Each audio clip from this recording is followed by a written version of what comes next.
Hello! Vinayaka నిమజ్జనాలు start అయిపోయినాయి కదా! ఫుల్‌గా పందిళ్ళన్నీ కవర్ చేశారా? నా విషయంకొస్తే ఇంకా లేదండి. సండే మాత్రం నేను నా ఆడపడుచు ఇంటికి వెళ్ళాను. మార్నింగ్ నుంచి ఈవినింగ్ వరకు నేను అక్కడే ఉన్నాను. ఫుల్ ఎంజాయ్ చేశాను. వీడు మా బాబు పోజులు మాత్రం మామూలుగా పెట్టాడు. ఇంకా నేనెప్పుడు పందిళ్ళకి వెళ్తానో తెలుసా?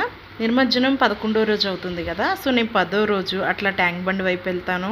మామూలుగా ఉండదు. ఒకదాని వెనకాల ఒకటి వస్తానే ఉంటాయి కదా! ఫుల్ ఎంజాయ్ చేయొచ్చు. కన్నుల పండగగా ఉంటుంది. ఇంకా అన్నదానంలో కూడా నేను ఇంకా పార్టిసిపేట్ చేయలేదు. కానీ ప్రసాదం కూడా తినలేదండి. వెళ్ళాలి.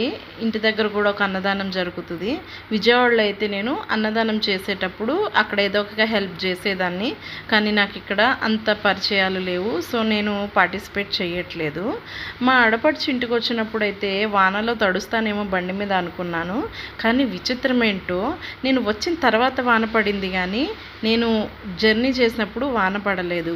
వచ్చేటప్పుడు వెళ్ళేటప్పుడు ఎండ కూడా లేదు. చాలా ప్లెజెంట్గా ఉంది వాతావరణం. ఇది నా ఆడపడుచు మా బాబుకి ఇచ్చిన గిఫ్ట్. ఎంబ్రాయిడరీ తన పేరుని పెట్టి డ్రాగన్ బొమ్మ ఇచ్చారు.